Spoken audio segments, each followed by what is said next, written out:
Are making their way around the circle here, and eventually their destination is the right side of the stage where they will be greeted by their parents and then some dignitaries, and the speaking program will begin. The kids now waving to their fans who are following them as the truck makes its way around here at Diamond Hill Park.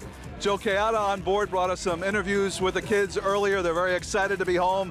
First time in 3 weeks that they are going to be sleeping in their own bed tonight. And after the celebration, the reality sets in, the fact that their Little League season is over and school begins next Wednesday. So fortunately, they'll have a few days to kind of decompress and get ready for school. But tonight, the celebration is on. Several hundred people gathered here to welcome them home after they had such a wonderful showing in Williamsport, Pennsylvania at the Little League World Series. As we mentioned earlier, this is the 6th Rhode Island team to appear in the Little League World Series in Pennsylvania. It all started in 1980 with a Darlington team from Pawtucket. Then in 1996, Cranston Western won the American Championship. Lincoln went twice, and then it is the second time now that Cumberland has gone. They went back in 2011, and now once again here in 2014.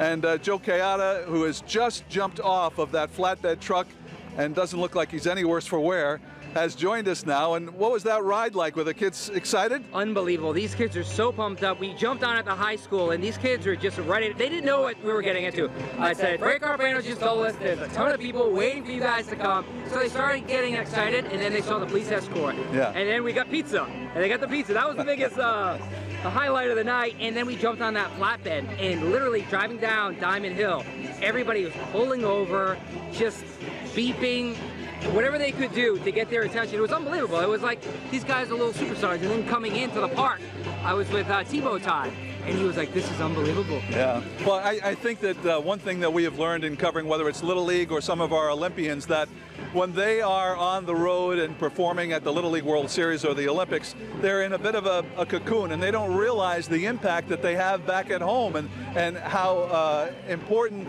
their games become to their fans. And certainly an indication of that now with the people who have showed up here tonight to welcome them home. You know, social media has changed things for us, even for the kids, because these kids out there were getting followed by David Ortiz on Instagram, Twitter, shout out some Gronk. So these kids knew out there of the magnitude of what they were doing, and Coach knew it. But Coach said, I talked to him on the bus ride about that speech, and he said it was just from the heart. And tonight he's going to take the stage, speak from the heart, and do the same exact thing.